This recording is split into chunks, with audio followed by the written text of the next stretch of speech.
Coronavirus, pourquoi, selon une étude scientifique, nous sommes trop optimistes face aux risques. Moins que les autres, une récente étude menée en Europe au début du développement de l'épidémie de Covid-19 le montre. La majorité des gens se montrent exagérément optimistes face aux risques d'infection. Le comportement humain joue un rôle fondamental dans la propagation des agents pathogènes, en amplifiant ou ralentissant la transmission par contact. D'un point de vue épidémiologique, ce que nos autorités espèrent, c'est que les mesures de distanciation sociale seront efficaces et réduiront ou ralentiront la transmission du virus.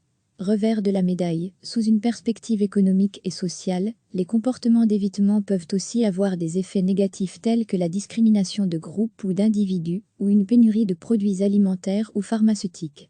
On l'a bien vu, lorsque les Belges se sont rués de façon déraisonnable sur des produits tels que les pâtes ou le papier de toilette.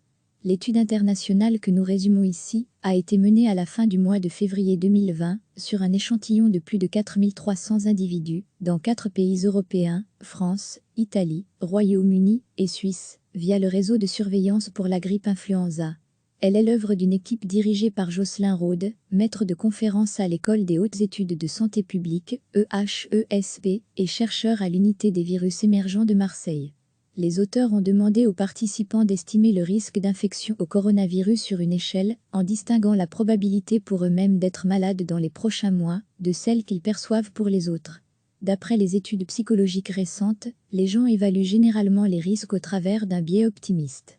Ce prisme tronque leur vision et affecte leur jugement tant sur le risque absolu, les gens sous-estiment la probabilité de vivre un événement négatif, que sur le risque comparé, la plupart des gens pensent qu'ils sont moins susceptibles de vivre une expérience négative que les autres.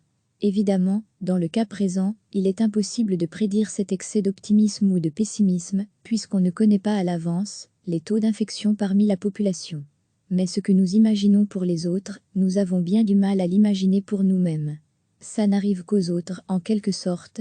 Les gens estiment le risque de coronavirus d'une façon artificiellement optimiste.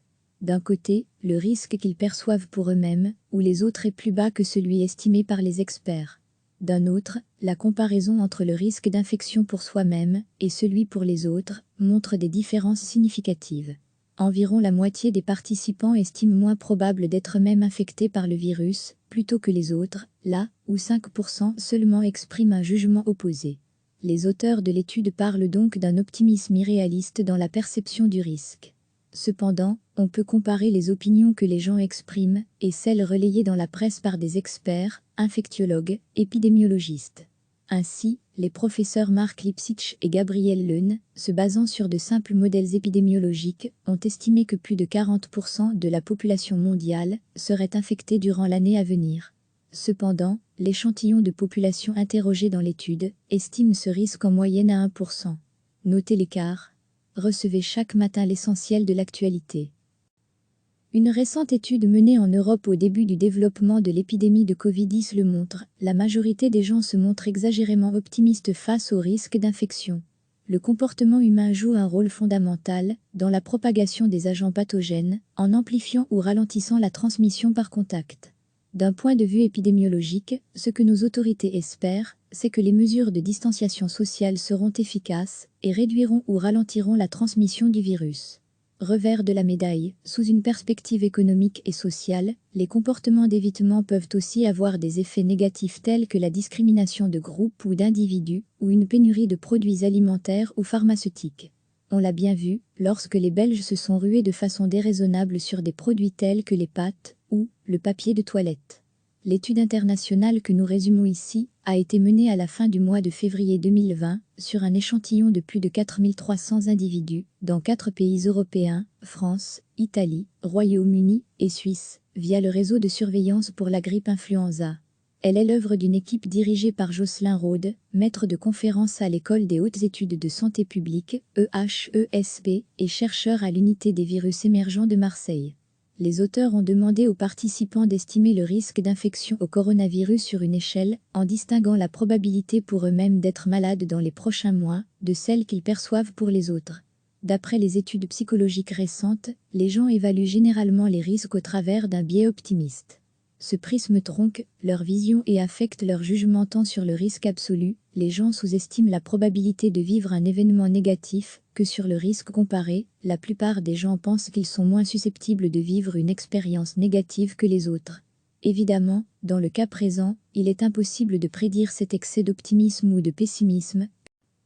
Moins que les autres, mais ce que nous imaginons pour les autres, nous avons bien du mal à l'imaginer pour nous-mêmes. Ça n'arrive qu'aux autres, en quelque sorte. Les gens estiment le risque de coronavirus d'une façon artificiellement optimiste. D'un côté, le risque qu'ils perçoivent pour eux-mêmes, ou les autres est plus bas que celui estimé par les experts. D'un autre, la comparaison entre le risque d'infection pour soi-même et celui pour les autres montre des différences significatives. Environ la moitié des participants estiment moins probable d'être eux-mêmes infectés par le virus, plutôt que les autres, là où 5% seulement expriment un jugement opposé. Les auteurs de l'étude parlent donc d'un optimisme irréaliste dans la perception du risque. Experts et opinions, le grand écart cependant, on peut comparer les opinions que les gens expriment et celles relayées dans la presse par des experts, infectiologues, épidémiologistes. Ainsi, les professeurs Mark Lipsitch et Gabriel Leune, se basant sur de simples modèles épidémiologiques, ont estimé que plus de 40% de la population mondiale serait infectée durant l'année à venir. Cependant, l'échantillon de population interrogé dans l'étude estime ce risque en moyenne à 1%. Notez l'écart. Cliquez sur s'abonner pour recevoir les dernières nouvelles.